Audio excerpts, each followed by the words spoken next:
Hello everyone, and welcome back yet again this week to another episode of Mecha Hack.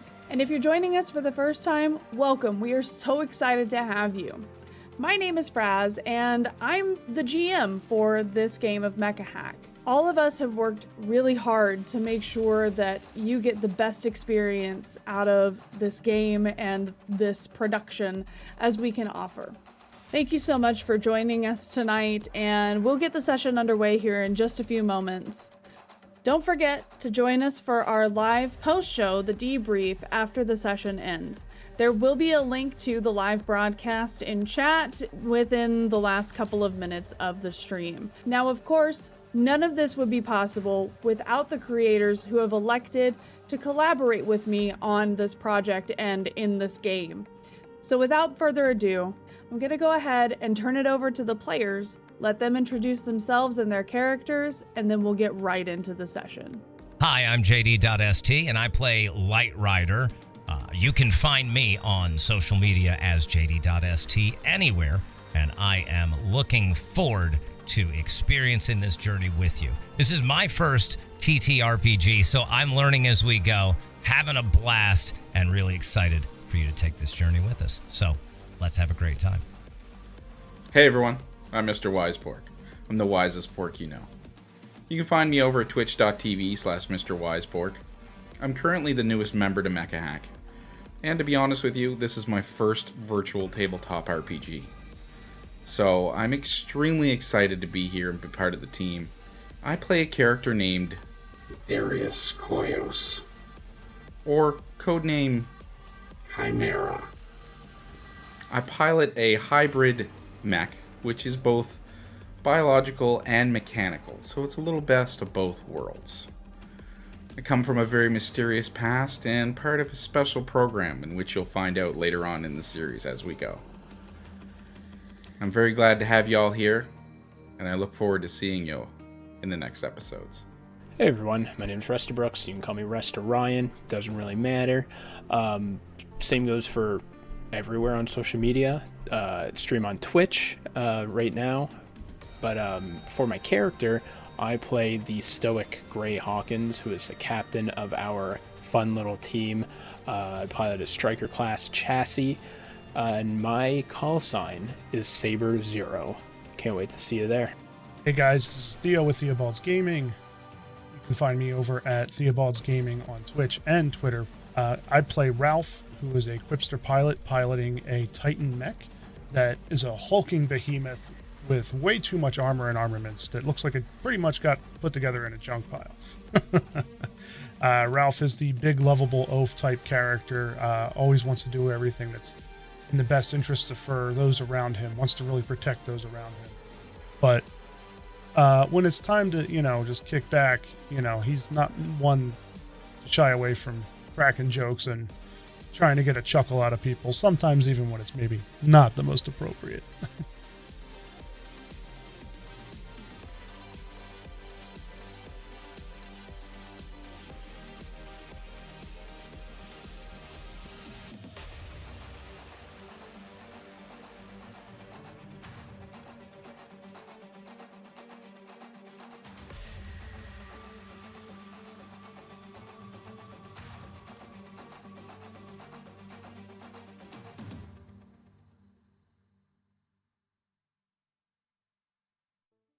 Again, markers.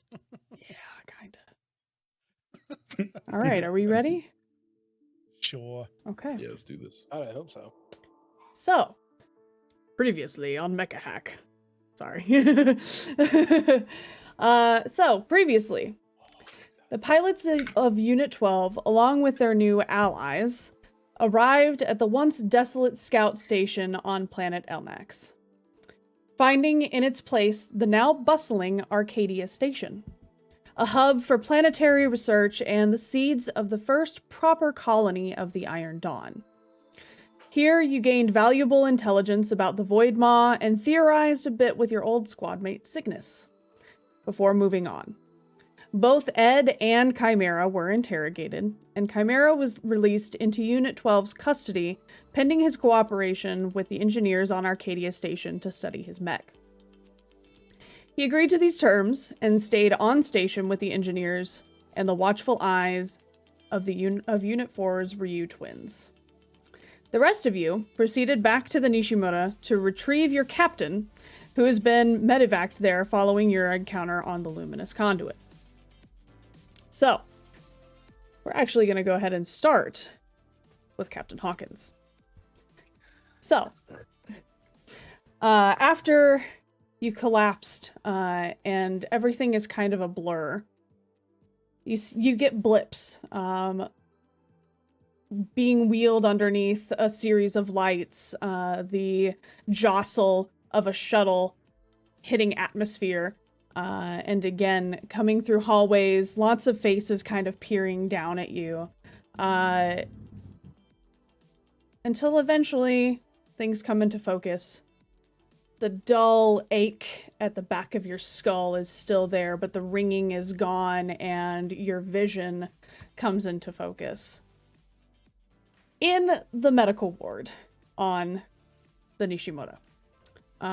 Here you are in a pretty modest room. Nothing super exciting going on. A nurse comes in and checks on you, checks your vitals, essentially. And you kind of sit yourself up a little bit, look around, look out past the curtain, and you can see several other pilots who are here in this medical ward. What would you like to do? Like in the medical ward, injured, or just like Injured. there for me? They're injured, yeah. Okay, cool. Yeah. I'm gonna look to the nurse, just kind of like, come out of the daze and just say, what happened? Where am I? Well, you are back on the Nishimura, sir. As to what happened, we're not exactly sure. All we know for certain is that you collapsed following your previous mission. When you were brought here, the medics from Arcadia Station stated that you had become very dizzy and were clutching your head and just passed out. But upon further investigation and knowing your background, we believe it is due to your implant and the connection with the lattice coming back online. I thought we took care of that. Well, unfortunately, it seems to have been a temporary measure. So, we're not really sure. It's frankly beyond my pay grade. I'm just a typical station nurse. I'm just here to make sure that nothing else happens. But that would be Dr. Sineo's expertise, not mine, unfortunately, since he is the one who pretty much tampers and experiments and deals with all of the neural implants of all of the sabers. So okay. I would I understand. suggest you speak with him. I would advise you to avoid undue stress, because the symptoms that you came in with honestly were akin to that of a mild stroke. Fortunately, it doesn't seem to have had any permanent effect or damage, but if you can help it, I know in your line of work it's not exactly an easy thing to do, but Yeah, you should see my team. Yeah, just be careful. As much as What if, as much as I love getting to tend to pilots, it's getting to be a lot at this point. yeah. Where is my team? Are they here or are they on planet? They should be in transit Okay. by now. We got word that they were coming with some valuable intel, and mentioned that they needed to speak with you. So it is fortunate timing that you are awake and conscious to receive them when they get here. Well, thank you. I'm sure that talk can only bring good things. Where is Sineo? probably in the lab. If he's not there, he'll be at the CIC speaking with the director. Okay. Is there anything else you need me here for, or can I... I don't think so. I think there's just some things we need you to sign typical discharge proceedings. Let me go and grab the attending doctor. I'll be back with you in a few moments. Thank you. She bustles off, and the curtain, again, you're basically in an emergency department. This is not like a permanent room for like an inpatient. This is like triage. And as the curtain opens up again, you can see kind of the full scope of this medical area. Again, this is short-term kind of emergency room garb. There are several other nurses scuttling about. A lot of them are bringing up things on holographic displays. There's what you assume to be the floor nurse is walking around with a pad, just checking charts and giving directions of this person needs to go here, this person needs to go here. But it is busy. There are a lot of people injured here. Some of them, their faces you recognize as being other Sabers. Some of them seem to just be typical rank and file mech pilots. There are some who are, the extent of their injuries is missing limbs. There are some who faces are bandaged, and you can't really see the full extent, but it is a busy, busy medical area. And this is just the triage kind of area.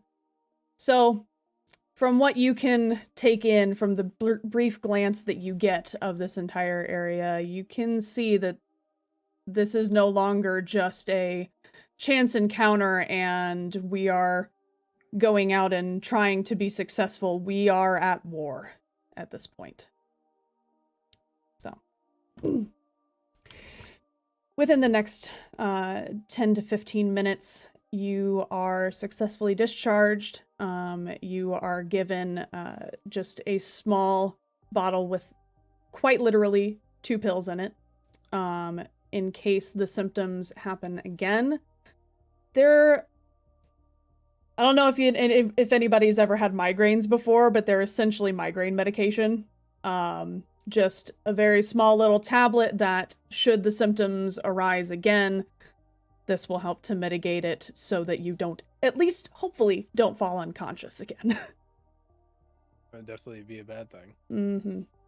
So, other than that, they give you full medical leave to go ahead and go wherever you need to go. Perfect. How long would it have been since I guess any of us have been on the Nishimura? Because we went from there to enemy ship to planet. How long total would it have been since I've been back on ship? Yeah, so at this point, probably a week or so. Okay, only a week. Okay. Yeah, it's not been a week. Month or something like that. Yeah, no, because we it's been a month. It had been about 3 weeks or so since you guys had been fully back on Elnax. Okay. Sorry, yeah. I was confusing those two. Yeah. My bad. So you left for the Luminous Conduit in the fighter jet in the Starfighter from the Nishimura. So yeah. Mm-hmm. Okay. So it's been probably not even a week at this point since you've been back on ship. Probably like a couple of days. So. Okay. Yeah. Well, just because of how urgent this new information about the mind connection is, I'm pretty much beelining it for the lab to try to find Sineo. Okay. Yeah, sure thing. Easy enough to do. You've navigated here several times at or otherwise to your liking. Displeasure. Yeah, at varying levels of displeasure. Yeah. Frown deepening as yeah. God damn it. It's like, God, I don't want to deal with this guy again. Yeah. Mm-hmm. Yeah, so you navigate up through the CIC and around, not seeing him there. The CIC is actually pretty quiet for now. It seems that no mission is currently being carried out at this present moment. There are, several screens that you're used to seeing at this point, monitoring weapons, engine, some units that are in the field, as well as a new monitor that was not there the last time that is monitoring Arcadia Station specifically, including any kind of transmissions going into or out of the station. You see transit logs for shuttles and ships and mechs and supplies and things of that nature coming in and out. And additionally, you see our old friend Seno Ren. You see her in her seat, just kind of not paying you any mind.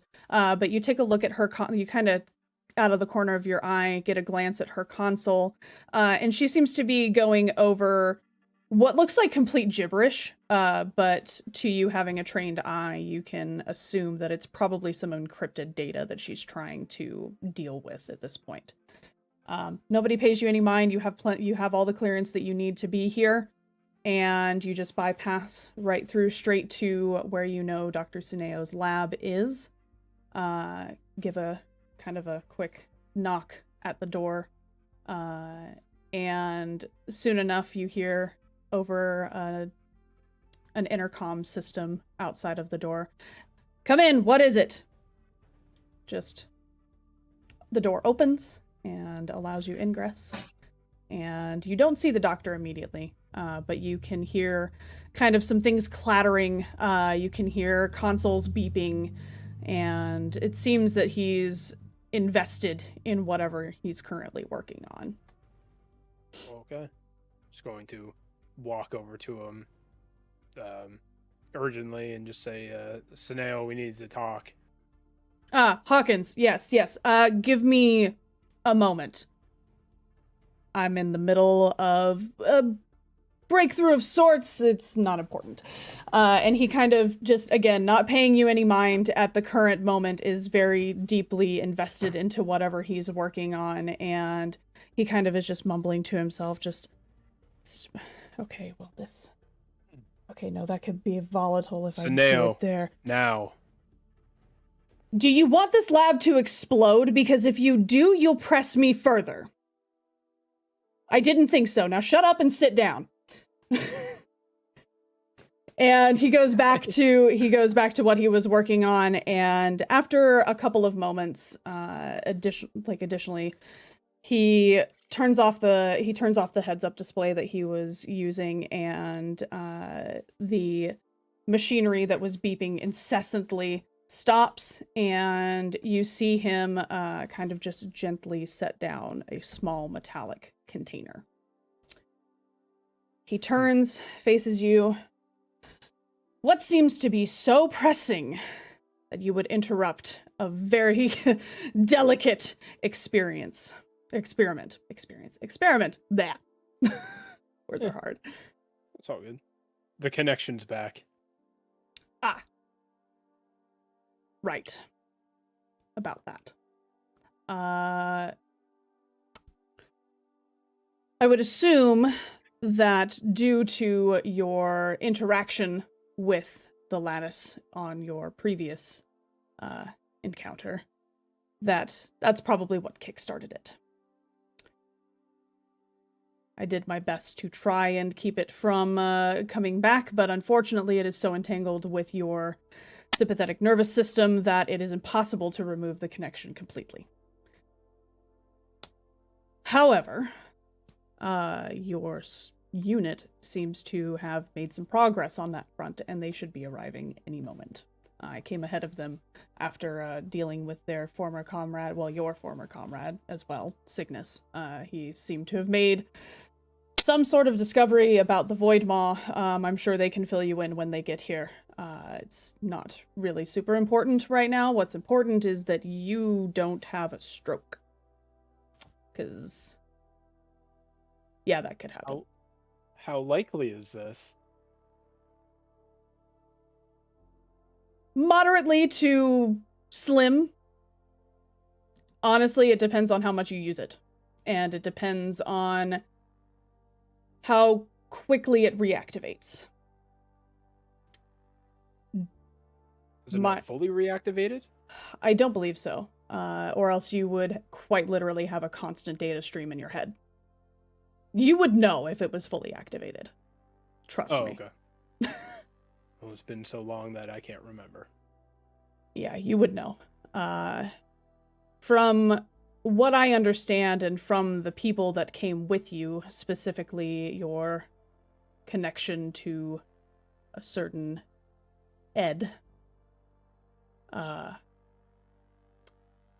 that parasocial connection, along with just the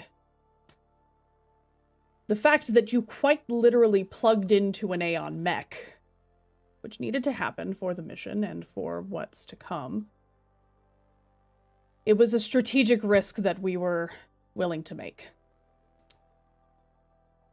And now, unfortunately, you are suffering consequences that we were hoping would not come to fruition. Wait, you knew this was going to happen? We thought that it wouldn't. We hoped that it wouldn't. But So you put me and my team at risk. we put you and your team at risk and all of the other Sabers literally on the daily, Captain. It's part of your job. This is different. Way more things could have gone wrong because of that. Unfortunately, again, it was a strategic risk that we were willing to take. Because with the acquisition of those light sails, well, the director can brief you on that. But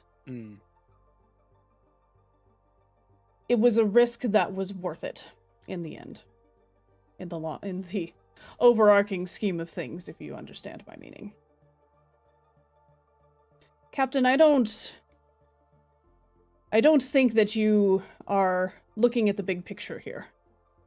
We're at war. You've seen it yourself. You've seen all of these soldiers and pilots who are quite literally coming back with less parts than they left with. And we have to grab at every single possible advantage that we can.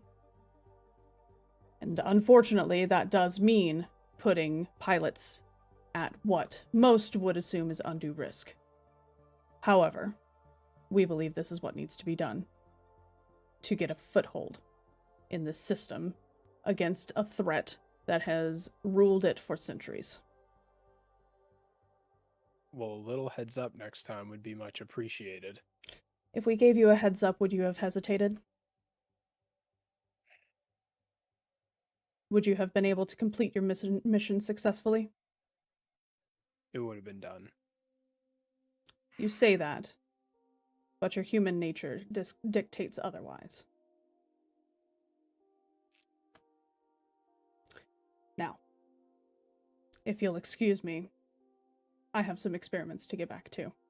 Your team should be arriving shortly. They'll be at Hangar Bay 4, waiting you. He leaves without a word. Fuck.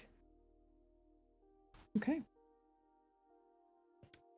You've got probably about a notification pops up on your pager, indicating that your team will be awaiting you in Hangar Bay 4 within the hour. So you've probably got about 30 to 45 minutes to kill before they get here.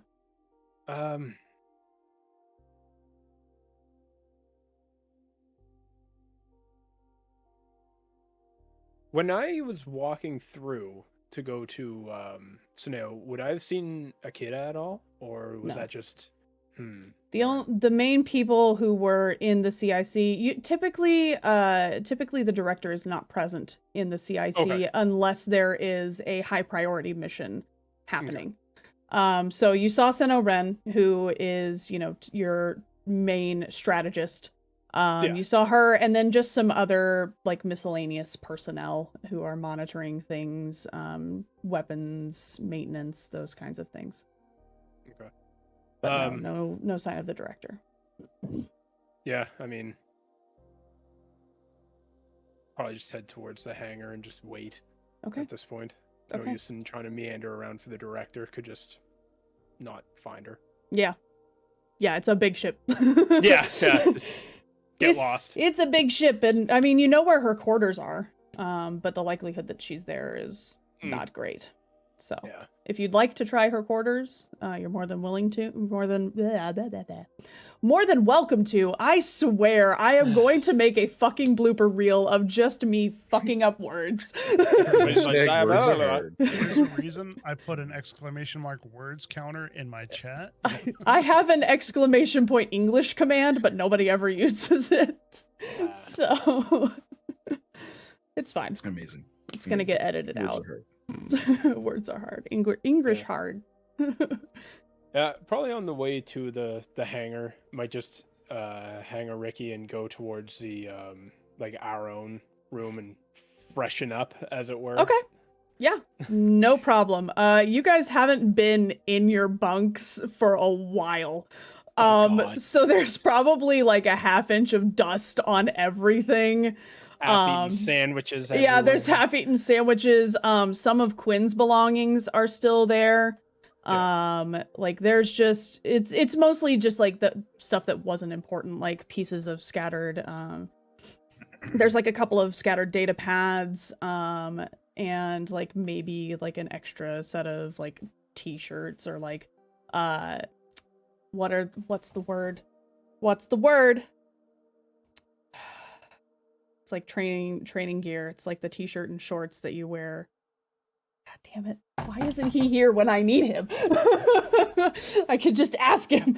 Anyway, it's Like, just like PT gear? Like yes, physical PT training gear. Thank you. Yes, thank you. There you go. So there's Yeah, 'cause I'm probably probably still wearing like an Aeonic Engineer's jacket. yeah, and stuff, you wouldn't got I? you're Oh, still wonderful. like you're still well, I mean, it's kind of frankly been like cut off your chest, so you're like you're in like a hospital shirt, so it's literally just like just this a mangled mess. this, like, Walking around in, like, plasticky- tattered yeah, this clothes, like hanging on by a plasticky thread. linen, like you're Oh, wow. very clearly like you still have the bracelet on, like from being in the hospital. Yeah, like How could you let me walk around like that? yeah. So if you want to go and freshen up, you are more Yeah. than welcome to do so. Yeah, Okay. I think we'll go there first. Okay. Cool. So you take the time to freshen yourself up, kind of freshen up your bunk, make sure that everything is in order. Nothing is missing, nothing seems to be out of place or anything of that nature, just everything is looking very neglected right now, as you guys haven't been there for a while. So with that, we're going to go ahead and just pan the camera over to Light Rider and Ralph, who are in the shuttle from planet Elnax on to the Nishimura proper. The ride is bumpy, to say the least. It is definitely a short range type of vehicle. It's definitely not meant for extended starship travel. You gather that it only has enough fuel to go from the planet itself out the atmosphere and onto the ship. Just so that we are aware here as well, Chimera, you are still on Arcadia Station as the engineers are examining your mech under your watchful eye as the Ryu twins stare daggers into your back. So, just so that we know where everyone is, Light Rider and Ralph, you guys have probably about 15 to 20 minutes before you make landing into Hangar Bay 4 on the Nishimura. Is there anything that you would like to discuss while you have some time to do so? I think considering the stress and everything, since we haven't really had a chance to wind down since the last mission. It's all been nonstop lurching from one crisis to another. Ralph's just kind of like half nodding off on the way back up. Bumps or no bumps, he's just kind of just laid against the bulkhead. And I'm just looking out the window. Okay. Time passes. Yeah, no, I don't think we need to do anything. Yeah. Okay. The time passes quicker for the napping Ralph than for the stargazing Light Rider. And Light Rider, as you look out the observation port on the shuttle, you can't help but kind of just feel this, not necessarily dread come over you, just kind of this, the thought of the scale of what you guys are doing and entering into kind of just starts to wash over you a little bit.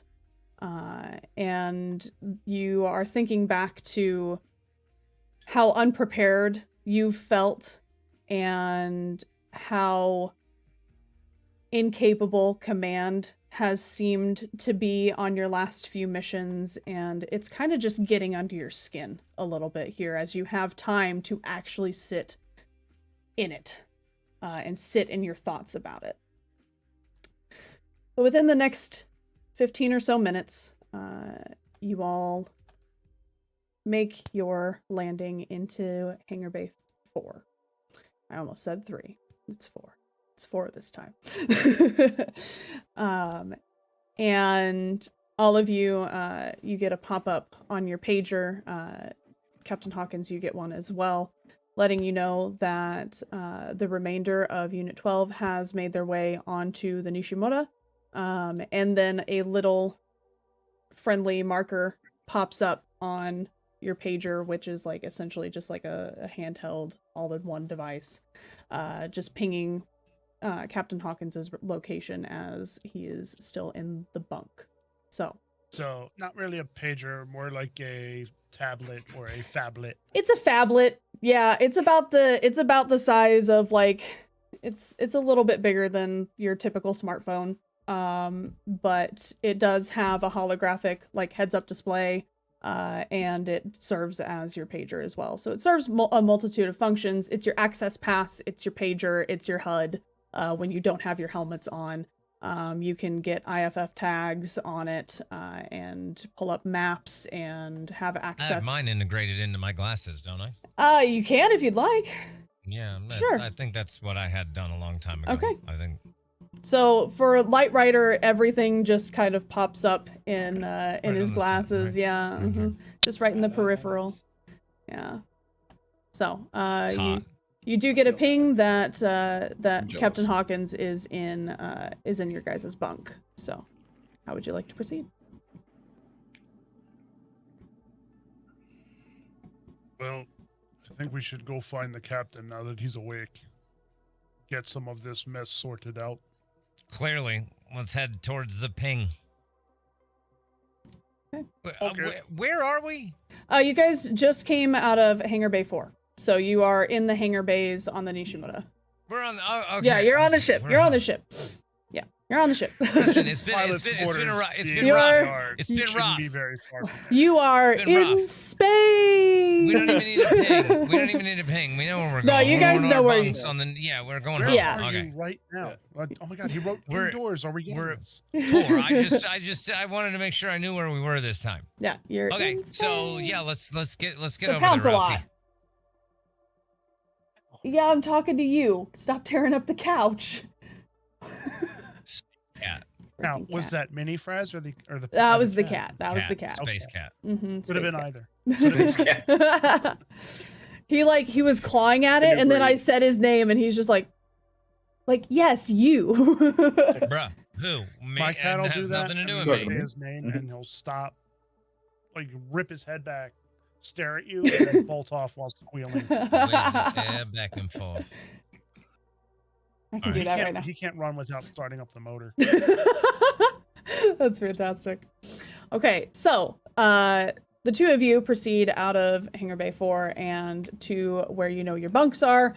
It's a walk, but it's not that terrible of a walk. So Hawkins. Ralph, we really need to talk to somebody about like trams or Mopeds. some type of transportation system through these giant hallways. You'd think that in all the years of living here, somebody would have come up with something like that.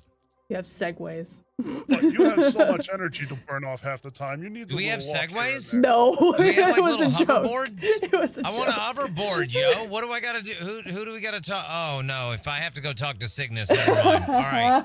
I'd rather walk. So, I'd rather walk. Hawkins, as you're kind of don't walk on water without power. as you're freshening up and kind of getting things arranged, not long after you get into the bunk, you hear the approaching footsteps of Light Rider and Ralph, whose footfalls you have come to recognize at this point as the door just the bulkhead opens, allowing them ingress, and the three of you are reunited, and it feels so good. Did you just use the word ingress in a sentence? I did. That's the She second said it time I've twice. used it in a sentence this session. Thank you for noticing. What word did you have an issue with me using before? I don't remember. Oh, JD's like, I Oh. can't believe you used that word in a sentence. It's always me. It's always going to be me. Cringe? being a Was it cringe, probably? Oh. You know the only word that's really cringe? Cringe. Sometimes it's the only word that is descriptive enough. This is fair. This is very fair. Okay, so I need to get changed into some clean clothes, and I'm sure I have a fresh outfit and some fresh drawers. Can Light Rider go take a Yes. shower? Yes, absolutely. Hygiene, easy enough to take care of. You all have... Cool. Again, everything is not, like, overturned, but disheveled. In a way Well, that we ain't is... been here in a minute. Yeah, Just in... how people left in a hurry. We Yeah, left in a hurry. It was exactly. us. We did. Yeah. We left. We Yep. were the hurriers. we were the ones who left. Yeah, so there's It like... wasn't me. Me was us. It was I. There I didn't was- set up the space Roomba. Somewhat You do, interesting fact, being in the cleaning industry. How do we for 10 not years, have anybody to clean this crap up is what I would like to know. What on earth is wrong with the entire way that this ship is run? Is anybody in charge know what the hell because is going on? it's private quarters, and from what you understand, it is on the residents of the private quarters to maintain their that's just private Light Rider quarters. complaining. He's just complaining about Okay. the general state of things and just believes that it's just all a bunch of I will nitty say, nonsense. as you're complaining, and you're kind of like just grabbing things out of your locker, and like just riling up dust that off of the bunk and off of your all of your belongings. You glance over at Quinn's bunk, which is still unkempt from the last time that he was there, and you call back to just kind of the quality time that you guys spent the last time the both of you were here. And you also kind of see over in the corner, you see the mech shell that was used as a liquor container the first night that all of you stayed here in this bunk, along with just a smattering of cups and bags and things that just you never quite got around to throwing away or putting up or taking care of, because it's just been mayhem ever since all of you met, and all of these things kind of just, for all of you, kind of just come back into mind after being in this bunk for the first time in a little while without two of the five of you. Getting all freaking moody. Jeez. Emo and Odd little fact, by the way, being in cleaning for 10 years, most dust is actually generated from the human body. So if nobody's been in that room, and with the quality of air filtration you would expect in the room, there wouldn't be very much dust at all. Well, we're in space, so it works different. It's still... Just kidding. No, it actually, I mean, You make a good point. You make a He's good not point. wrong. that's the first obnoxious He's thing not thing that I've said in a while. But I'm like, no, he's actually No, not he's wrong here. actually Like, got a I'm point just here. gonna I give this can't one to fall Theo. from I was right a now. professional cleaner for 10 years. I know dirt. I know dirt. Well, I mean, there'd have to be some type of negative air pressure in a spaceship, otherwise we'd all die. Yeah. Well, There'd have to be an exchange. Negative is outside. Negative well, I is mean, outside, it'd have yeah. to be sucking out, and it'd have to be recirculating the air regularly, or we'd all die of carbon dioxide poisoning. Sorry, Yeah. it'd be bad. It would be bad. You are correct. We'd all kill each other first, I think, and then how that works is space toxic. It's like air toxic. You get. It's like getting the bends basically in space. It happens if their air malfunctions. So They Ralph can't is scrub the gonna, carbon. on his way towards his bunk, he's gonna kind of pick up that ammo casing and see if there's anything left in it. There's rust on the bottom, but that's about it. All right. After that, he's just gonna look at it, just kind of give it a bah, and just toss it towards the waste bin, whether it goes in or not. It hits the wall and kind of like backboards into the bin with a mighty clang, because it is quite literally a bullet casing for like a 20 millimeter cannon. Yeah, it's big. It's like this big. Girthy boy. It's girthy. If it's a brass casing, there's no rust. Internally, though. Externally, no, but internally, where it has been scrubbed to be able to be used in this manner. Cygnus botched it, okay? That's what I'm going for here. I was gonna say, unless he somehow iron lined it, it's still brass. Cygnus is an engineer. He is not a spirit maker. So repurposing this probably food missed a safety couple. scientist. Yeah, he's not Although really you good probably at the shouldn't food drink safety from it. things. You may die. Well, you guys already all drank from it, so. Right, I know, and we're probably all going to die. But did you die? Not yet. Not yet. Not yet. But I Exactly. have a feeling. Exactly. I mean, have you seen the leadership around here? Okay. So the three of you are all together. Light Rider is mumbling and grabbing things, and Ralph is I'm throwing showering. things and showering, and you all take a moment to just wash off the last mission, as it were, get into some clean clothes, and reconvene at your bunks. Alrighty. So, Captain, we need to have a serious and frank discussion. Okay. We know that things were kept from us, probably for better or for worse. But now that we know, we need to do something about it. This lattice, this reconnection, we have to figure out what to do about that. Yeah, I agree. I was just talking to Sineo not too long ago, and he said you two may know something about breaking the link now. I thought that was only...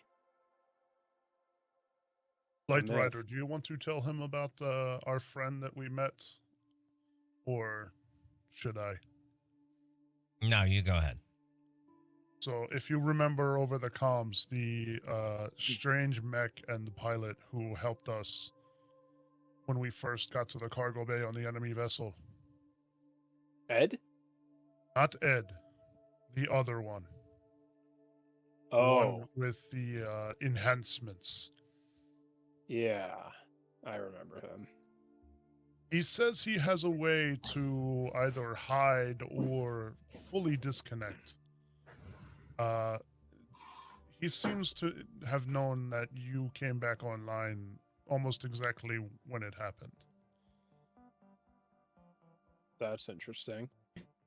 I will interject here and say that would track from your knowledge of the lattice, because it is like an instantaneous hive mind type data transfer. So, Okay. But he also seems to know how to hide his presence, and that's all we could get from him for now. Yeah, that's worth looking into. What did he want? I assume that information won't come cheap. I believe he wanted to speak with the director and possibly even you. I made the offer to bring it to the director. that we meet in a neutral location away from anything vital that could be either a threat to us or himself as a sign of good faith. And he has actually agreed to let our techs study his mech and his connection with it under his supervision as a gesture of his own goodwill. Oh, wow. Isn't that nice of him? Yeah, I don't trust him. He may be a I would friend agree yet, with you. but he is not necessarily our enemy.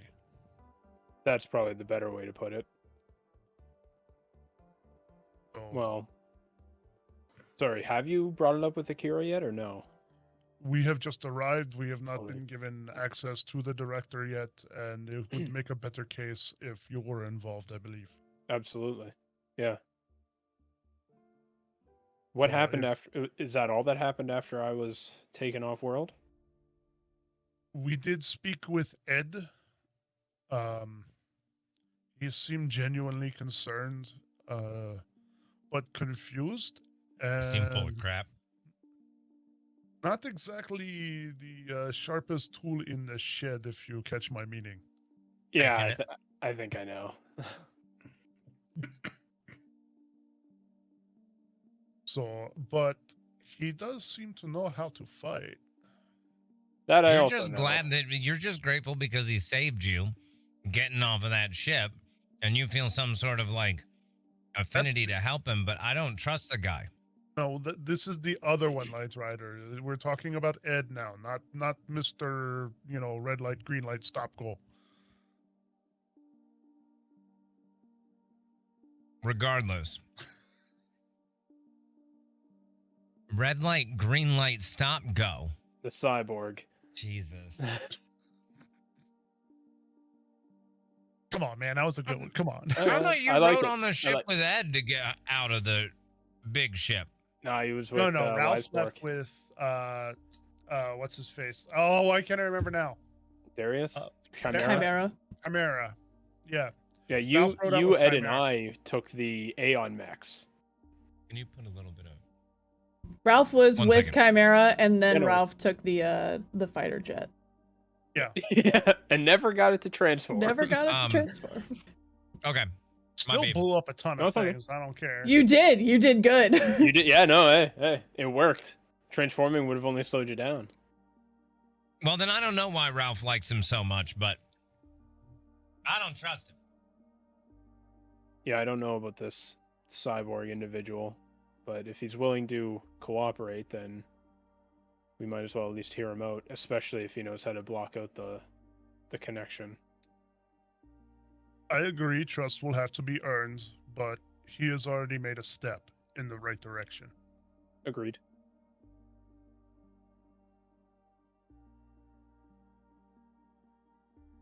Anything else?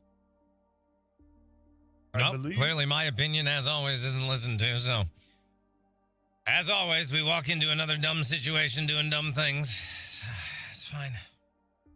Just gonna eat my sandwich.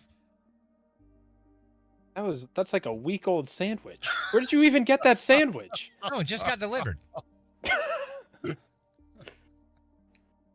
Space DoorDash. Hashtag sponsored. Hashtag sponsor us, DoorDash, please. Yeah. Well, we might want to at least talk to Akira about this then. You think? Any information he has could prove vital. He seems Should to we know... maybe talk to command, or is there any command structure? That's Akira, Akira is the command line. the director. She Yeah, is in charge. That's Yeah. what I'm saying. Should we? Yes. Yes. Yeah, we'll go. I was working up to that part. Okay. So I will say that finding the director when there is not a mission currently in progress is not an easy thing to do, especially if you have not been summoned. Can we ping her on the space phones? You do attempt to ping her on the space phones, and she does not answer. So more likely than not, she's tied up in something else. You can go by her quarters if you'd like. You can try one of the conference rooms that are in the briefing areas underneath the CIC. This is why you find the secretary or the adjutant just below them that does all their scheduling. Yeah, is That there would an be- XO? Is there a... That would be Yeah. Seno. That would be Seno Ren, who is the lead strategist. She's basically EXO on the ship. Oh, and So. I know where Okay. she is. You last saw her in the CIC. I kind of know where she is. You Let's kind go of know to the where she is. CIC. Okay, There we go. so 50-50 at this point. so you make your way back to the CIC, and sure enough, Seno Ren is still there in her chair, just tapping along, scrolling through, pulling up multiple like hollow screens at this point. Whereas she was working on one tablet before, now she has about 7 in front of her, and they are full of infographics, schematics, encrypted data that's been what's the word? Corrupted. There we go. Some corrupted data as well, and it seems like she's working on the schematics. Are familiar but foreign at the same time because they look like the Nishimura, but not. That's the best way that I can put it at a first glance. If anybody wants to try and make a check to look over her shoulder as she is working on it and try and figure hell out yes. what it is. Okay. Absolutely. All It would be right. a mobility check, wouldn't it? So this would be an espionage check sing a quick if little anyone pow.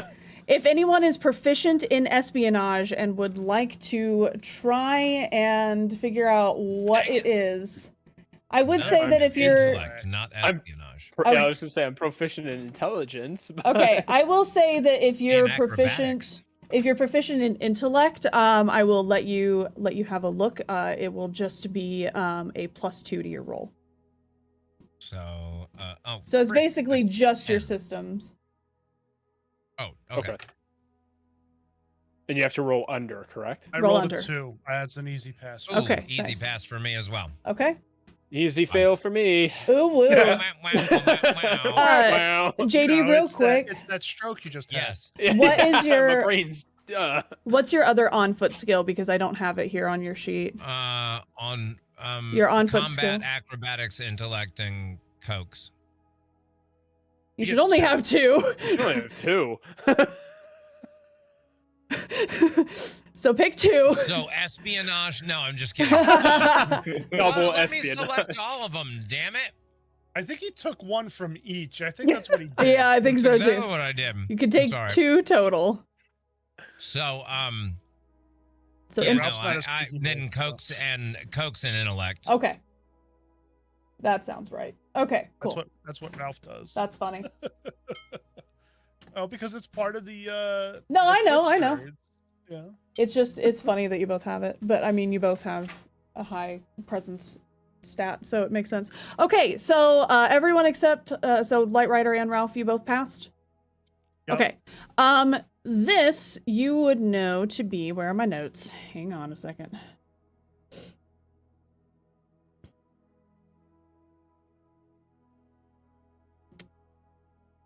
See, JD got that new 'Kay. physical die. You know. So this, Okay, no. yeah, right. So this is schematics for another seed ship that you know to be the Saikatsu. This was one of the. Bless you. Thank you. This was one of the. So you know, just this is basic knowledge that everyone who has been on board the Nishimoto would have. There were 3 total seed ships, so there are 2 additional. The Saikatsu was primarily a combat forced seed ship, whereas the Nishimura is primarily civilians. The Saikatsu is a little bit smaller in scale and outfitted for advanced and strategic combat operations, as well as having a large civilian population, but also more heavily skewed towards combat personnel than the civilians. Whereas the Nishimura is pretty much the exact opposite. They're pretty light on combat personnel, but they are very heavy on engineers, scientists, people who are helping to develop these types of things, which is where the Saber program came about to be. Originally, I'm getting a very clanner kind of feel from Yeah. this other ship. Is Central Command on our ship? Each ship has its own command structure. So It's battle yes and no. if you guys don't know. Yeah. The clans. Is Yeah. anybody in charge of all of them? No, they each have their own individual command structure. Essentially, when keep in mind also, It's been a minute. Well, since- these were all sent out at this Yeah. point, probably a few centuries ago. They've developed separately. Yeah. So the original colonists because these three seed ships in particular were developed during Lodestar Alpha's golden age era. So they were developed when the other clans were at peace, when the other factions were at peace. So we're talking the Terran Collective and the Neo Dominion primarily.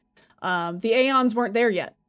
So the Terran Collective and the Neo Dominion, primarily the original Neo Dominion that were still, they were the main inhabitants of Lodestar Alpha. They came together and collaborated saying, hey, look, the Terrans were like, hey, look, our planet suffered a catastrophic failure, and we just want to make sure that that doesn't happen again. So that's when the seed ships were developed. Each was given its own command structure with its own initiative and mission, with each of them having a general mission of go out, find habitable star systems, and colonize them. Mm-hmm. When that failed, because of the extent of the Aeon destruction across the known universe, because any planet that was potentially habitable was quickly turned into an Aeon tech planet or otherwise utilized and destroyed for its resources.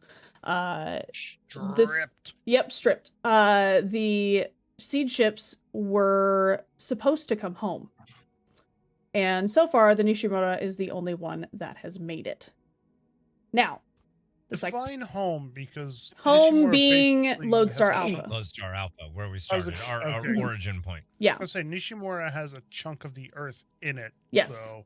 That was that was what was brought to the just outside of the Lodestar Alpha system. Is basically they were stuck into an exogalaxy orbit, so that we knew where to find it, and they built the ships around that, around each chunk of Earth.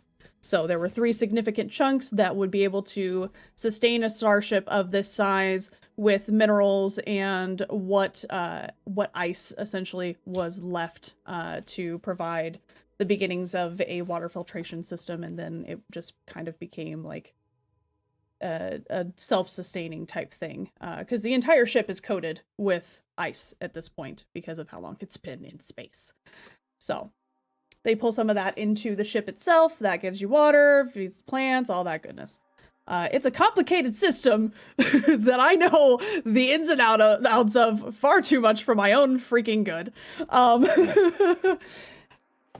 But so this ship that Sinoren is looking at on her console is what the two of you recognize to be the Saikatsu. Smaller ship, more combat ready, but origin unknown. Not origin, its current location unknown. So it is interesting. Whereabouts unknown. Yeah. It is interesting to you that she would be looking at the schematics for this ship along with some other data that, even with your successful intellect rolls, doesn't make a lick of sense to you. So, she But does. I didn't know any of this because I failed my. Correct. Correct. Whap, whap. Love that. So It's unless still a little wobbly. yeah, I've unless offered it to you at this point. unless the two Excellent. of you, Oh, yeah. man. I was gonna say, unless the two of you disseminate the information to Captain Hawkins, you are in the dark. But she does catch both of you staring intently at one of the screens that she has open, and immediately just shuts everything down. Turns. Can I help you with something? Just testing your operational security. The captain needs to speak to you or the director.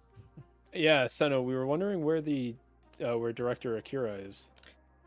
She would be in, let's see, it's 0300. She would be in Briefing Bay 6. Which I know where is that is, right? in the hangar bays. On the opposite side of the ship. Good luck, have fun! Also, the next time that you guys want to know what I'm working on, just ask. You have the clearance.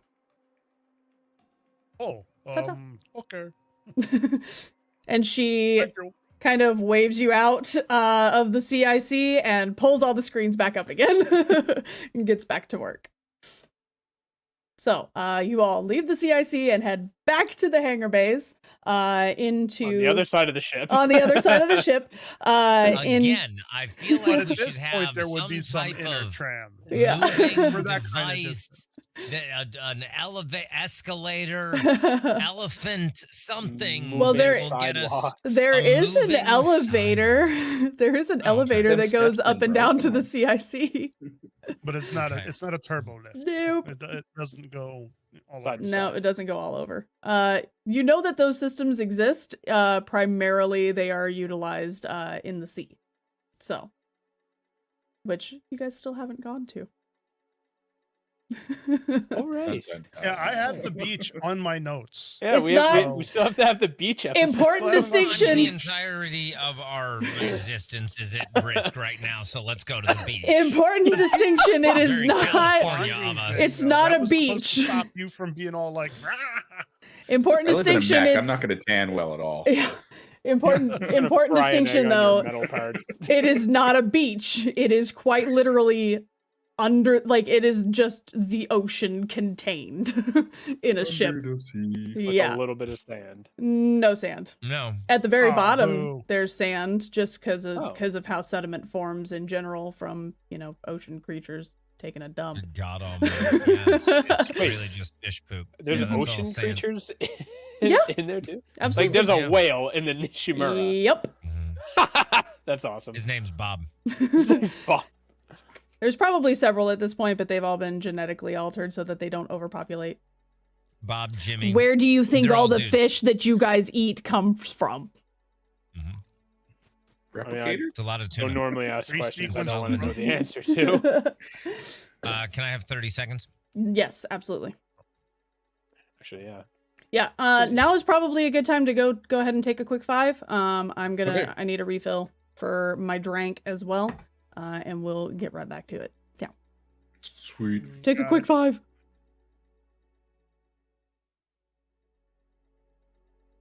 Hi everyone, and welcome to the intermission. If you haven't done so already, now is a great time to go and refresh your drinks, snacks, take a bathroom break, and a lap around the couch while we get geared up for the second half of our session here. In the meantime, if you haven't done so already, make sure to go and post any questions that you have for myself or the pilots in the Twitter thread. The link is being posted in chat right now so that we can get to them first and foremost when we start the debrief right after the session ends. So go get your break, rejoin us, and make sure to stick around after the end of the session. The link to the live show will be popping up in chat within the last couple of minutes of the session, and we really hope to see you there. Thank you so much again for watching.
And bringing us back in.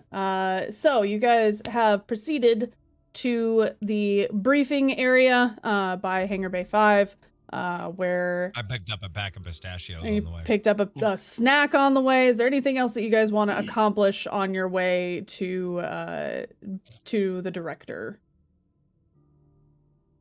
Okay. Just double checking. I think we're all pretty much focused. Just on double this checking and one. wanted to make sure to give you guys a moment Aside if from you hand needed to. snacks, we're good, I think. Walking snacks, gotcha. Okay. Mhm. Yeah, it burns a lot of A long calories. walk. It burns a lot of calories going back and forth on this ship. Okay, so you arrive at your destination and you can see the director is standing in front of several pilots giving a briefing. And you immediately recognize one of them as Tyler.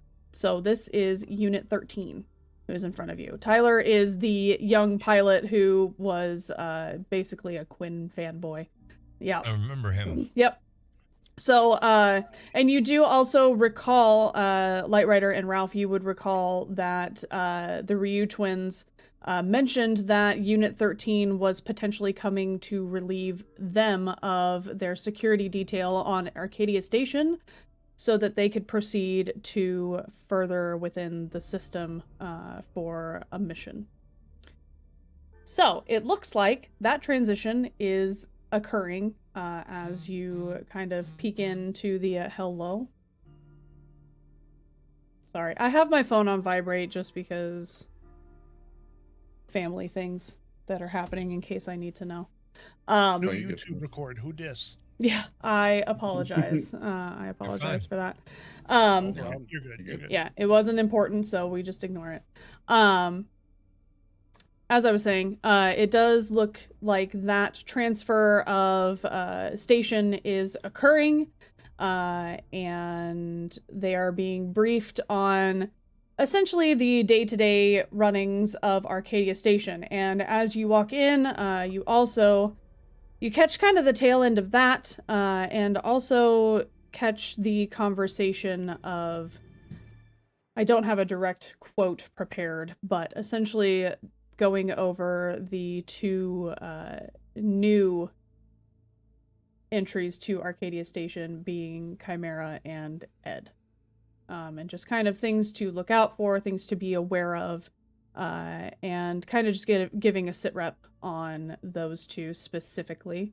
And you can gather that the Ryu twins have sent up some newer data and are just kind of keeping command posted with anything out of the ordinary, which there doesn't seem to be anything that the director addresses.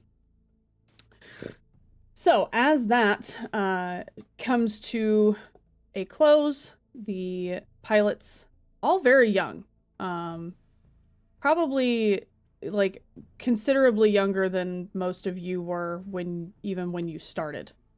So I mean, Tyler seems to be about the oldest of them, and he's maybe 15. The rest of them are probably 13. One looks to be younger than that even. And they are officially inducted Sabers at this point. But they all have that look in their eyes of people, regardless of age, who have seen some shit. These kids are children still, yes, but they have seen the beginnings of this war. And from the looks on their faces, you can gather that probably at least a couple of them had parents who were pilots, and may or may not have made it home after the siege, the initial siege when Nishimura came back into Lodestar Alpha. With that, they all salute, about face, and head towards the hangar bays to meet their mechs. After a moment, when the bulkhead closes behind them, the director kind of loses her composure for a moment. She just leans over the console in front of her, a heavy sigh escaping her, and her shoulders come from what you have seen as this erect, stalwart, very commanding presence. And it seems like the weight of sending children onto the battlefield is heavy on her. But knowing Hawkins, especially having seen the aftermath and the amount of injured, let alone the amount of casualties that you probably didn't see, know that probably running low on personnel at this point. Mm.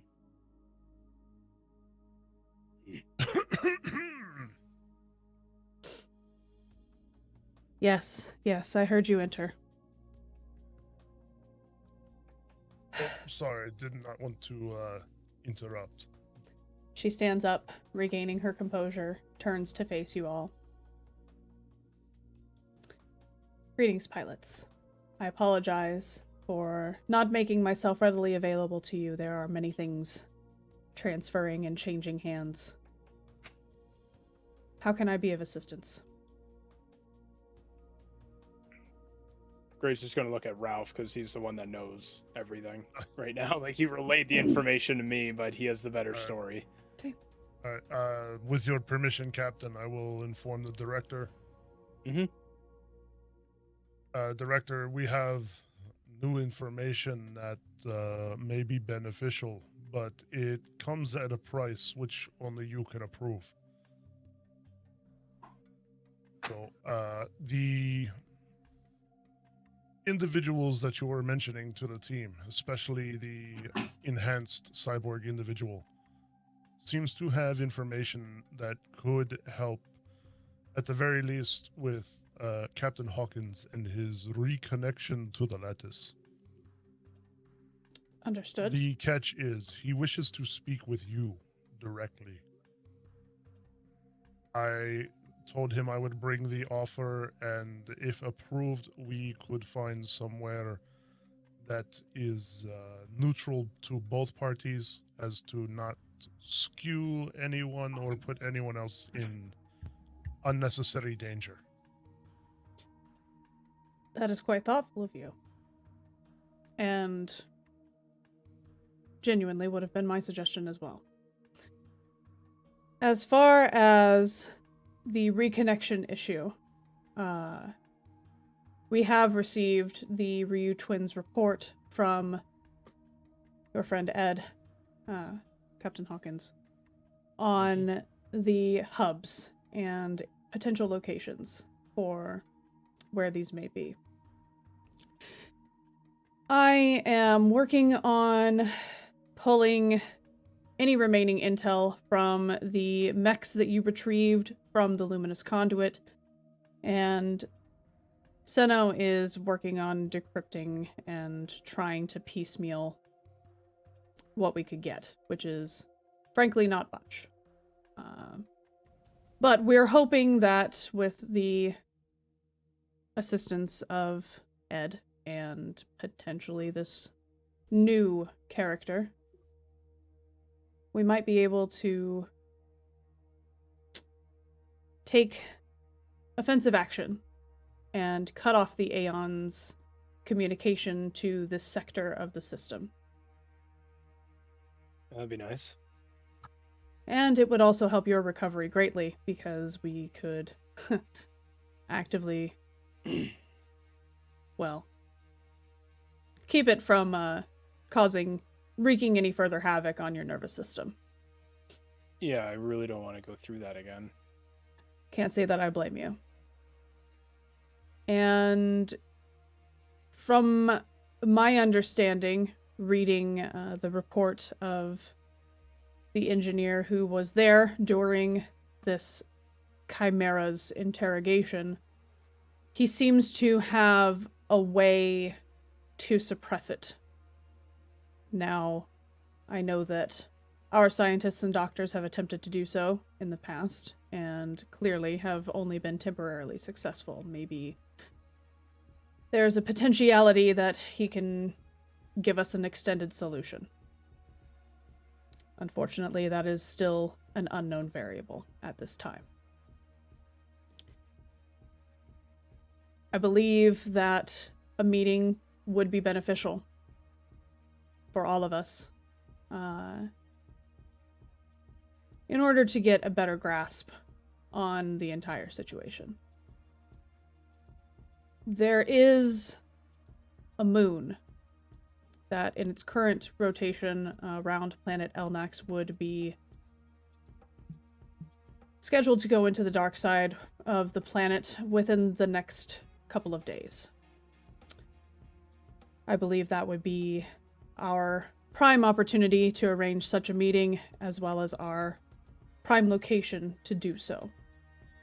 We are still unraveling the secrets of planet Elnax, and of course it would be heinously dangerous to bring an unknown variable such as an Aeon pilot of a hybrid type machine onto our ship. So, with that said, I believe a couple of days of downtime for all of you, and hopefully some developments with Chimera's mech, and time to install the new Fulcrum Drives that we're working on would suffice. You haven't been briefed on the Fulcrum Drives yet, right? Of course. No. My apologies. There have been several units who have and some who haven't, and frankly, I am a little overwhelmed with everything that's happening. There's just a lot, and I'm only one person, and Seno is only one person, and Tsuneo is so wrapped up in his experimentation that 9 times out of 10 I can't get him to do anything, including eat. So, here we are. The Fulcrum Drives. We've been working on them for quite some time, and this is the prime reason we sent you after those light sails. We wanted a way to navigate the Virillion tunnels safely, yes, but also we wanted our own system separate from those, because we know that the Aeons know the Virillion tunnels and their transit systems and how they work. So, sending pilots and mechs and supplies or anything through the Virillion tunnels poses undue risk, on top of the fact that they are incredibly dangerous, and we've lost too many to them already. Our scientists have been working closely with the scientists on Arcadia Station who have been studying the Virillion tunnels, and we have created, thanks to that research and the newly disseminated information and technology of the light sails that you were able to retrieve and bring back, we have completed these things called Fulcrum Drives, which will be installed on every Saber unit mech. They allow you to make short-range slip space jumps, essentially. They function like a Virillion tunnel, but without an existing mapping system. They are detectable, they are trackable. However, they are not traceable. Basically what this means is when you enter and exit from the Fulcrum Drive, or Twitch, as we are calling it, when you make the jump, when you enter it, and when you exit it, you are a beacon.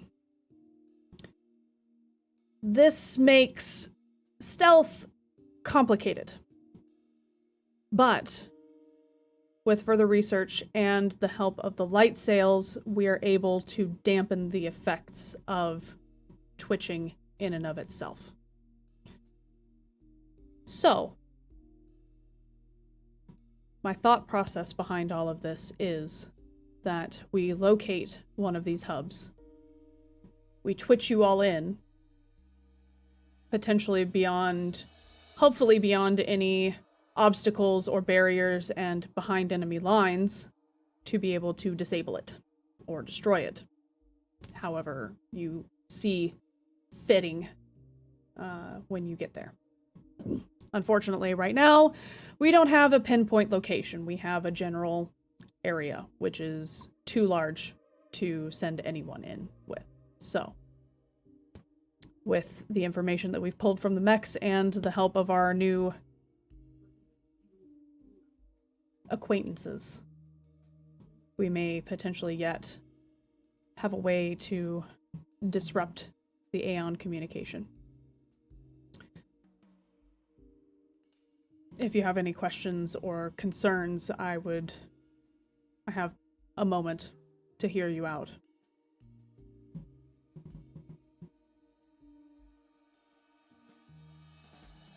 I feel much more informed, thank you. I understand that things have been chaos since we entered the system. And I know that losing 2 of your team has certainly affected morale and has certainly affected each of you differently. Hawkins, I deeply apologize for the secrets that we have kept from you in order to try and gain a foothold here. I deeply apologize that we have put you in personal danger, as well as your team. Often undue danger, but unfortunately, I felt that there was no other way. I will endeavor to be more transparent, but unfortunately, your jobs and your roles call you into undue risk often. If this is not something that you can continue to do or put yourselves in harm's way for the good of the entire system, now is the time to tell me so. Oh, I'm good. No arguments from me. I have seen too much happen from failure to do anything, so I am still in. I'm glad to hear it.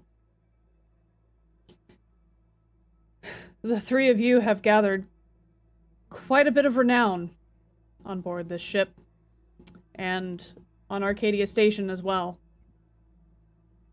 A lot of new pilots will look to you as role models, and many civilians look to you as heroes.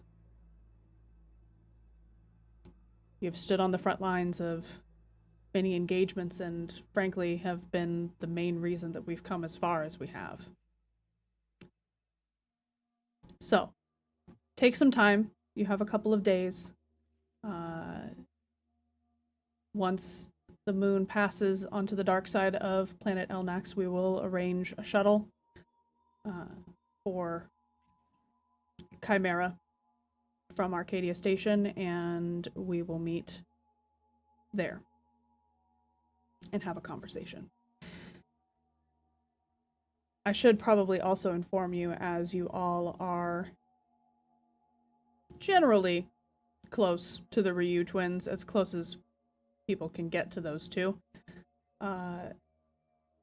They will be sent internally and farther into the system. Their unit has volunteered to be the first testers of the Fulcrum Drives, as well as a scouting and an olive branch, as it were, to a faction that we are still considering an unknown.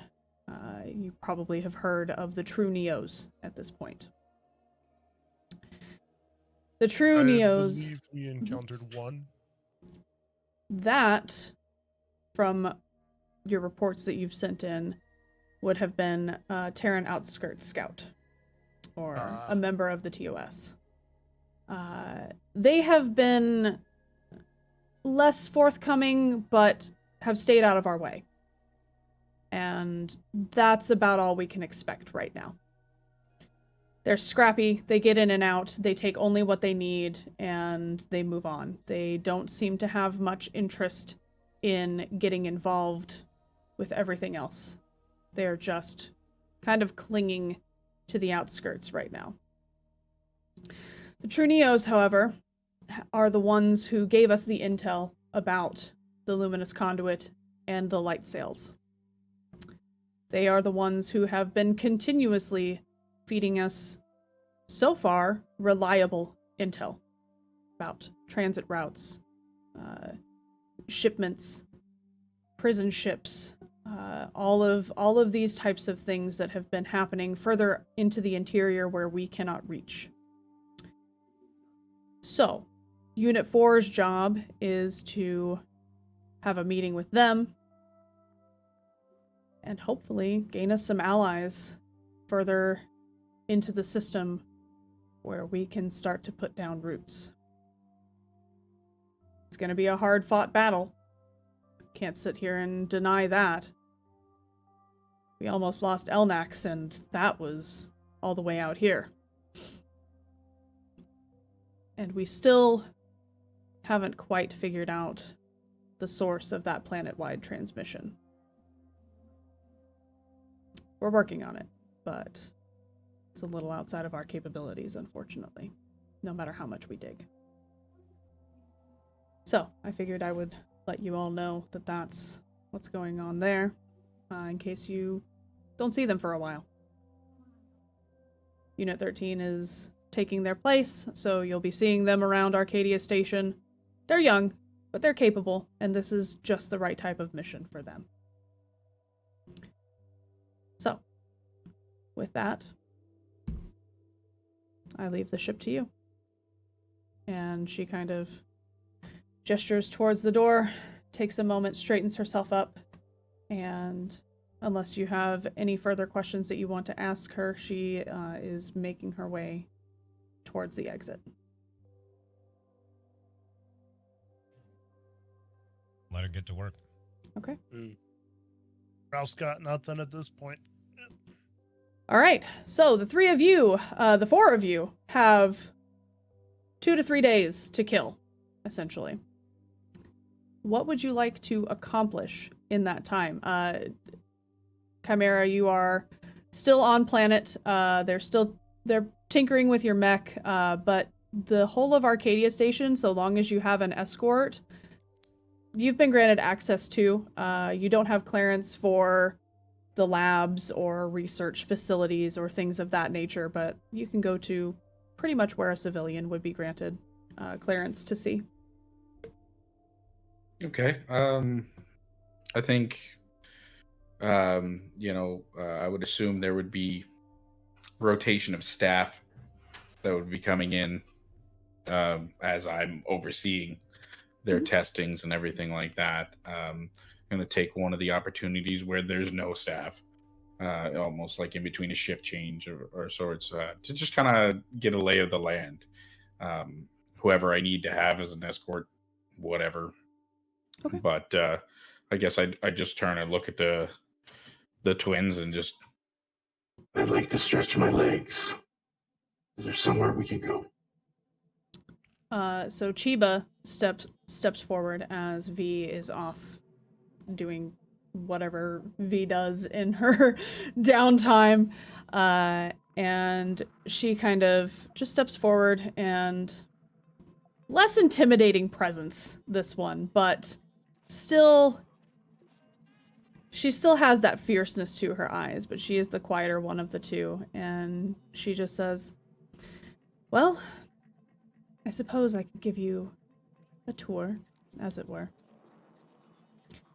And she escorts you up out of the hangar, and the two of you take a tour of the whole of the civilian sector of the station. Is there any place in particular you would like to go? All depending on what access we have here, right? Yeah.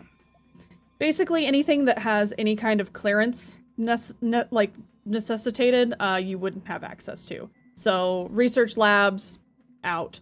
Science facilities, out. The only place that requires clearance that you have access to is the hangar, like the underground kind of bunker area where your mech, as well as the rest of Unit 12's mechs, are currently being stored. Right.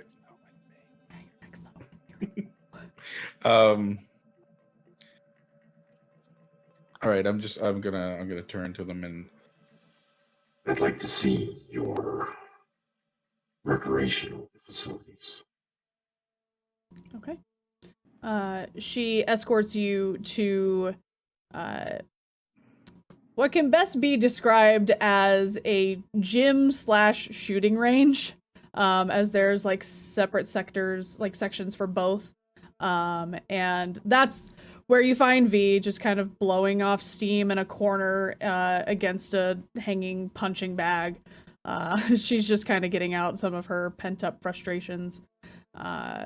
Being sequestered, you can gather, in one area for so long is starting to get to her a little bit. She is definitely the one of the twins that prefers being in combat.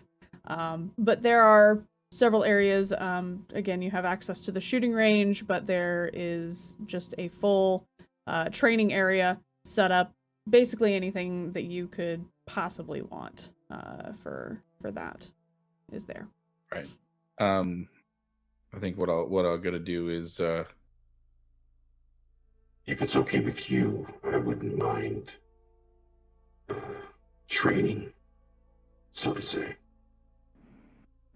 She kind of gives you a once-over, kind of like looking at the tubing and additional enhancements coming out of your suit. Her interest is piqued, and she just... In what ways? Or with what equipment would you require? Well, I am proficient with the staff. I can use mostly anything. Interesting. And also enjoy a good sparring partner if one shows up. Interesting. She leads you to a section that is just, for better or worse, the same general layout / area of the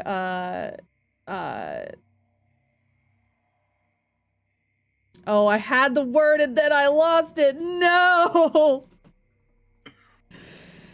Oh god, the thing in Titanfall where they drift. There we go. The drift compatibility, like, sparring area, if you guys have seen Titanfall. Yeah. That, essentially. She leads you there. She takes off her jacket, and is just like, well, luckily for you, as she tosses you a staff, I also am quite proficient in staff work. Well, show me what you got. Okay. I want to roll some of this because this is fun. I actually haven't gotten a roll for this. Let's go. Why is Pork trying to hit on V in more ways than one here? Well, this isn't V. This is Chiba. Sorry, Chiba, the other one. Yeah, this is Chiba. Okay, I have to find their stats. Oh my. I don't even know if I have them anymore.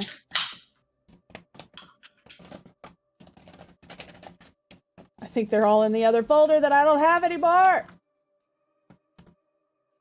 I feel like somebody just cracked open a refreshing cold. I Roast. know, right? Okay, well, they Please are... tell me you understand that joke. Right? maybe. Maybe. Strong bad. Oh yes. Okay. So, this will be considered on-foot skills, so this will be primarily testing your athletics.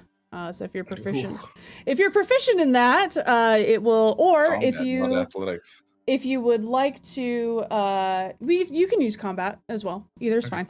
So I would say for this one, it would be, either of the two on-foot skills under power, so athletics or combat, or if you're proficient in acrobatics and want to do that, that's also a possibility. No, But, I just I got the combat on the go. okay, doke. So I'm gonna need you to go ahead and roll initiative for me. Like, Oh, all right. I think an acrobatic, beefy cyborg would be kind of problematic. Yeah, just a little bit. Just a little bit. Light on his feet. What do you need me to roll? This would be a mobility or systems test, whichever is better for you. A mobility would be better for me. So we're rolling a 20 on that. Yep. So you need to right. roll under that. All right. And the proficiency gives you what again on your roll? Not on this. Oh, okay. And I rolled a 3. Okay. She rolled a natural 1, so she'll be going first. Okay. All right. Okay. Dang. Welcome to the beatdown. Right, So- here comes my whooping. So, Traz pulled Chiba, out her low rolling set. yeah, pretty much. I rolled both sets because I can. So, Chiba is, although she gives off this kind of like passive, and like very like kind-hearted kind of vibe. She's very quiet, but as soon as you see her feet hit the mat, and the staff in her hand, she immediately clicks on as like just analyzing your every movement. And as you take your opening stance, she's already got you on the back foot. And as she comes in and swings around with the staff, go ahead and roll a mobility test for me to see if you can dodge her attack. And that's a 9. Okay, which is a success for you, right? Right, I'm a 16. Yeah, that's what I thought. Just wanted to Dang. double check. Okay, so as she kind of just it's almost like in an instant she analyzes your beginning stance and just rushes you. But you are able to kind of just dodge out of the way at the last moment.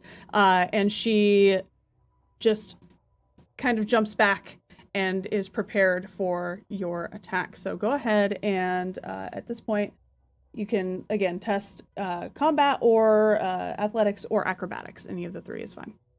We're definitely going to test combat. Okay, so combat will give you it's a proficiency, so it gives you a -2 to your roll, essentially, or a +2 to your, it gives you a +2 to your power score. So you would be testing under 12 instead of under 10.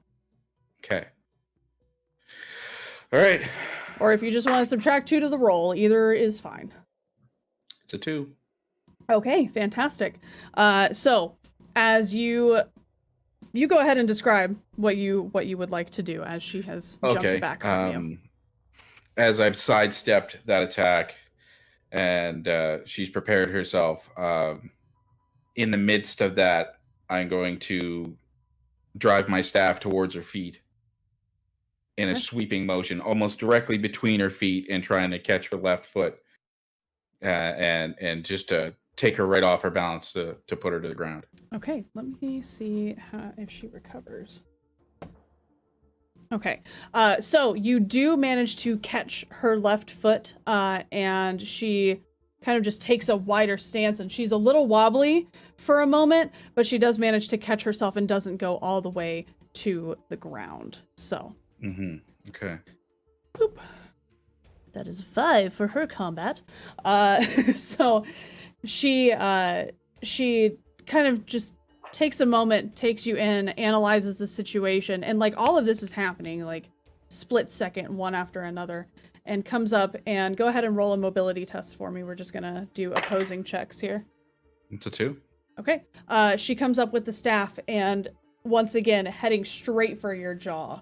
But once again, you're able to see it coming and dodge out of the way. Okay. Right. I'm going to, within that same movement as it comes towards, and I dodge backwards, but come from below with the staff, coming up to disarm her. Okay. So bringing the staff up and almost in between her arms to try and dislodge the staff from her arms. Okay. Go ahead and roll your combat. That's a 3. Okay. It takes out of one hand. So Okay. you like kind of nick her pinky finger, essentially, trying to pull it free of both hands. And she just shakes it off a little bit. So that's 1 touch in your favor. We'll go to 3 touches.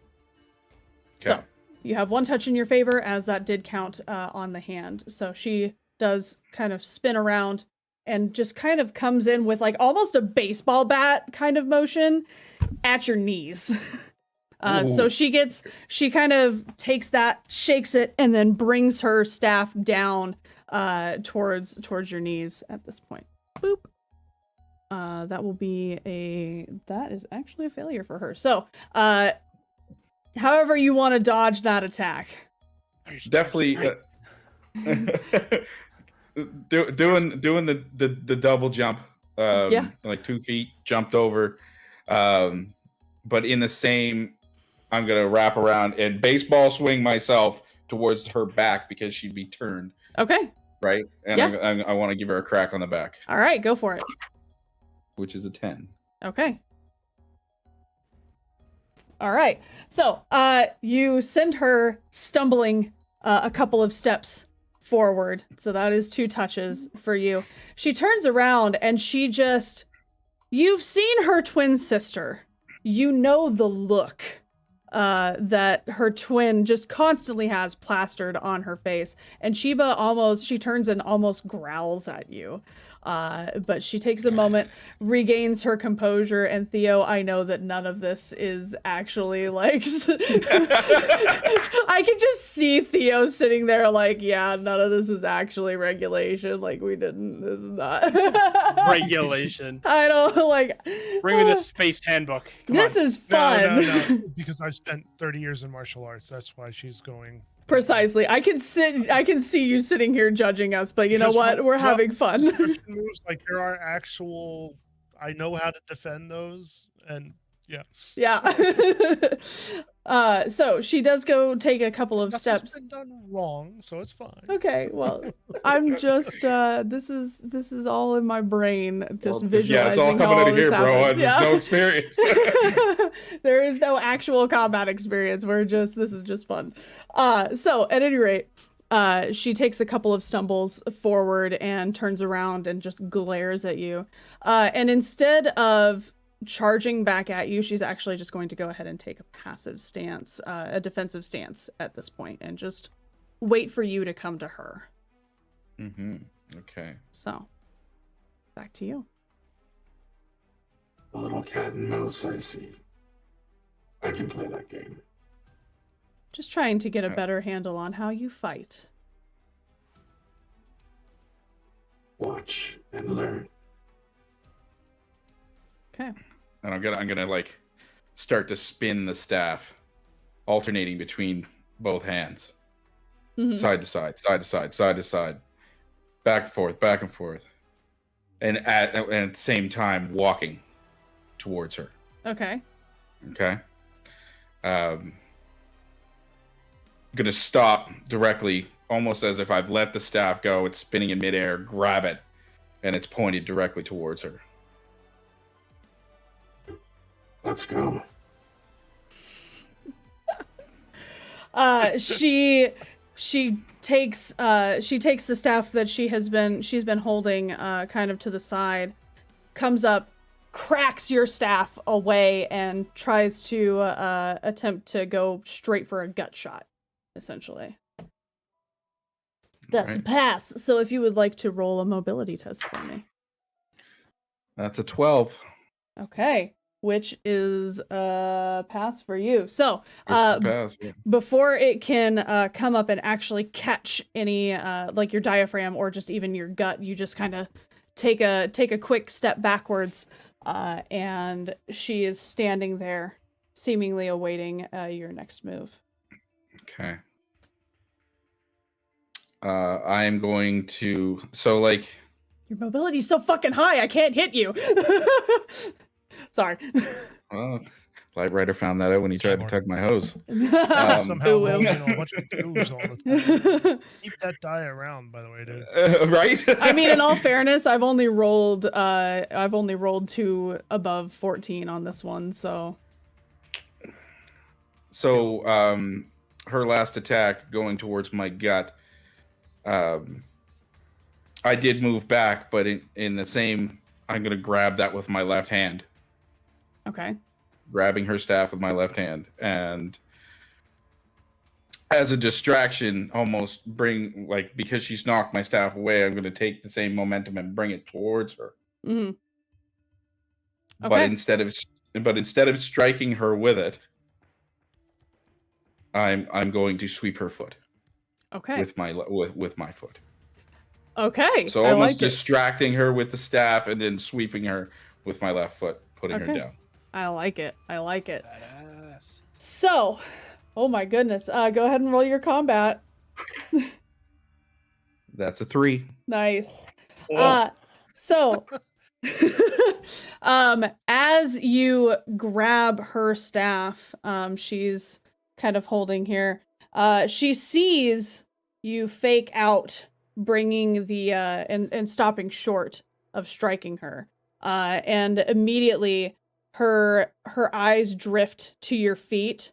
And instead of you actually being able to kick her feet out from under you, she pulls you in, throwing you off balance a little bit, and now you guys are face to face, like inches away from each other. And before anything can happen, she shoves you away.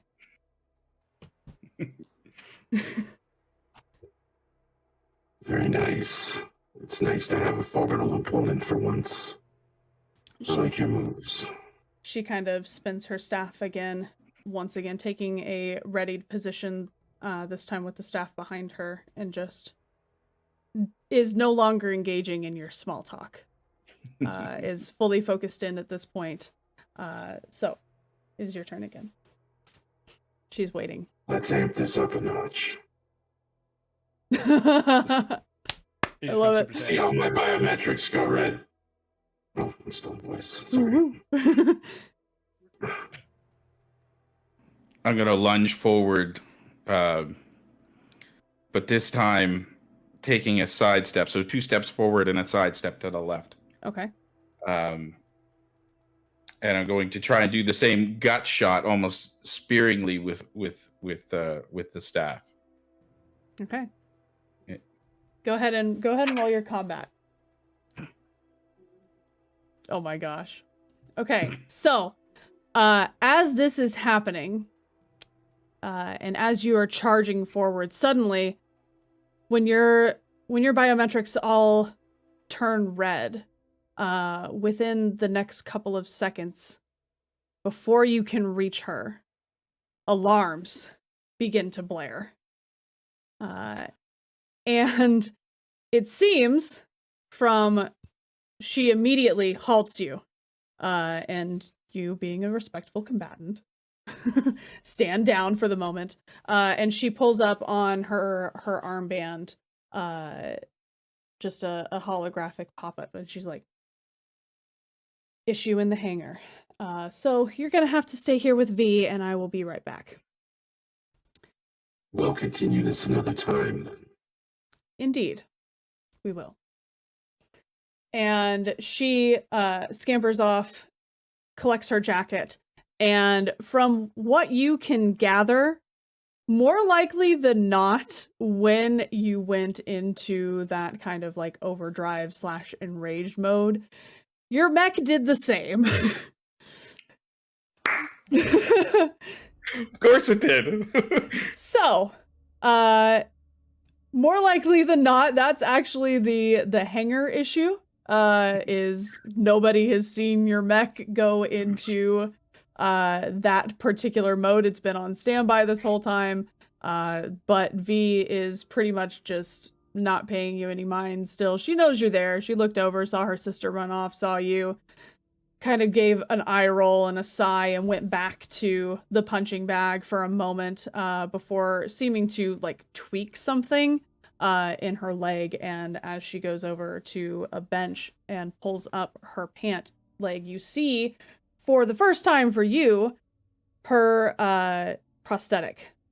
So she has a cybernetic left leg, and she's kind of tuning it, as it seems like something kind of got tweaked out of place when she went to fucking roundhouse kick the punching bag.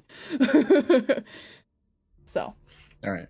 I'm going to kind of just glance over and say, It seems like I'm not the only person here with enhancements. No, you're not. I've had this one since I was a kid, probably 11, maybe 12. I don't know, it's been so long, I don't remember. But, yeah, kind of stepped on a mine trying to get my sister out of a battle. They just came out of nowhere, and it was either run or stay there and die. So here we are. And she kind of she takes her glove off of her right hand. She's like, yeah, this one's not real either. Well, real. It's not original hardware, I guess I should say that. So, because she has a Very second. heroic of you to save your sister. She's the only family Must I've mean a got. lot.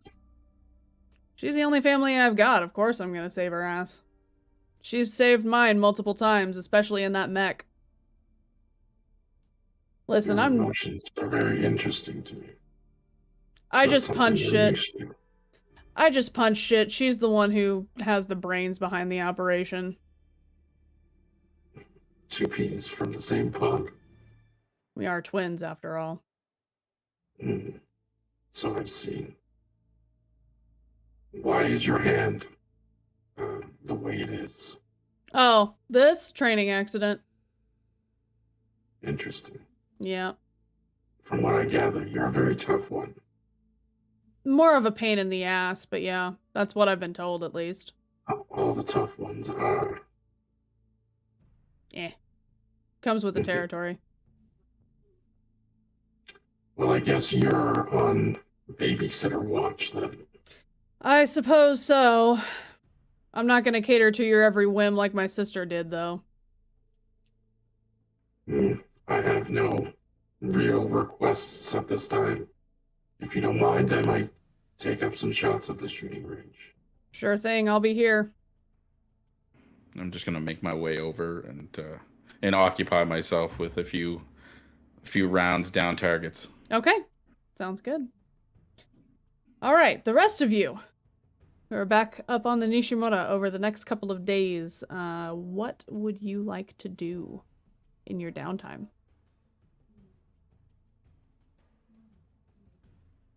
Do the three finally go to the ocean at least? You can go to the sea if you'd like. He's like, nah. Nah, I don't wanna. I'm doing the things I always do: eating, sleeping, gym, tan, laundry. I mean, what is the Nishimura version of GTL? GTL. Whatever that is, that's really what it is. Okay. Probably like doing all of the other stuff, like, you know, cleaning my gear, making sure I'm ready to go out again, and for when we're called out. So everything's, you know, gets a refurb, you know, a quick tear down and lubrication. Okay. Yeah. Mm-hmm. Yeah. All right. That's about it. I'm not. Okay, we'll come back to you here in a minute. Ralph, Hawkins, anything in particular the two of you would like to do? Hawkins is probably just going to be making sure his skills are still sharp after what had happened, but he's not going to be pushing it too hard in fear of making it happen again. Okay.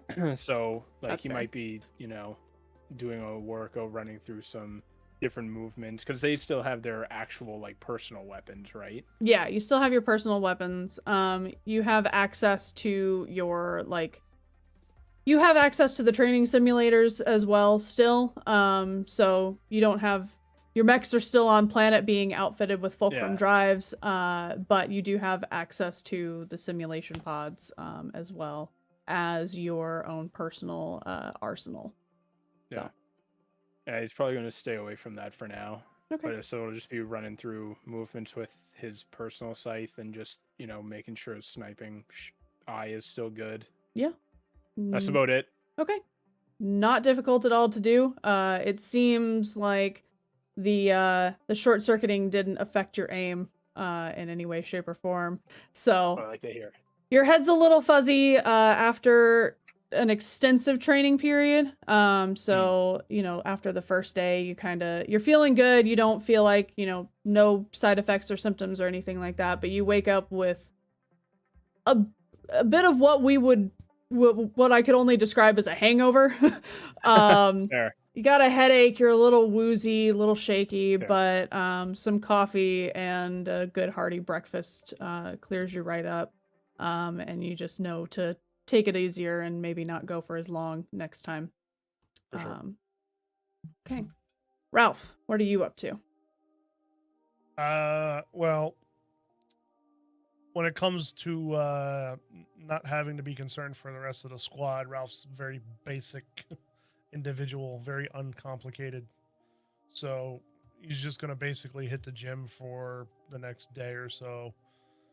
Do some power sets, some hang cleans, the military press, the lat pull downs. Gotcha. Big dude likes being strong, so Okay. Cool. All right. So, Light Rider. Meh. On day 2, you find yourself to sleep. Constipated. Yeah, constipated, Oh. maybe a little bit. It's all those sandwiches, man. You got to switch it up. You can't It's keep too much eating. bread. Fiber It's in too ya. much You bread. can't keep Not eating enough all the fiber. bread and the ham salad. Like, the ham salad's just tearing you up, man. You got some acid reflux going on. The dumplings. It's the dumplings. way too much macaroni. Too much macaroni and cheese, and they're fried cheese mac and cheese balls. Ooh, they're just not good for you. They're so Yeah. they're so tasty though. Everything delicious is terrible. So, Space sriracha. having Okay. greasy food consumed, space sriracha in hand, Yes. you find yourself to your bunk with a little bit of a indigestion going on. Right? Toss and turn for a little bit, and eventually do find yourself to sleep. You haven't dreamt in a while, but as you find yourself to sleep, you drift into an uncharacteristically vivid dream. Your recent trip through the Virillion tunnels brings some clarity to the floating fortress that you saw once before. You see, once again, thousands of mechs holding a defensive line as the Aeons rip through space-time and the ancient battle begins. Your vision shoots into the fortress itself, blazing past the gilded walls and into the same throne room that you recognize from your last dream. This time, instead of the broken down, rotted, rusted, and long abandoned fortress, you see 20 mecha, each outfitted with a longsword and shield, all uniformly gleaming in the well-lit interior. To the left of the throne stands a gold mech of similar make to these 20 knights. A man seated on the throne rises to give a speech, none of which you can understand, but his sweeping gestures and stoic look leads you to believe that this will be his last speech. Out of the corner of your eye, you see another mech standing silently, observing the speech and the knights that are assembled. The black metallic mech is neither directly in view or directly missing from the scene. As the camera pans down, its gleaming exterior to the short sword and shield emblazoned with the same symbol as the crest above the throne, gleaming on the chest plate of the gold mech. You see a man, and as your vision comes into clarity, you recognize this man. As that recognition shifts to realization, you stare for several minutes at yourself, standing next to this black mech. And as the camera pans out upon the scene and shifts into black and upwards at the starry sky, you wake.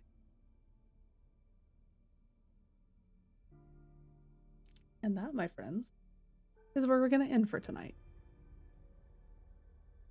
Way too much space sriracha. Having some effed up dreams, bro. What am I eating there? Bad news. Spicy before bed is bad news, man.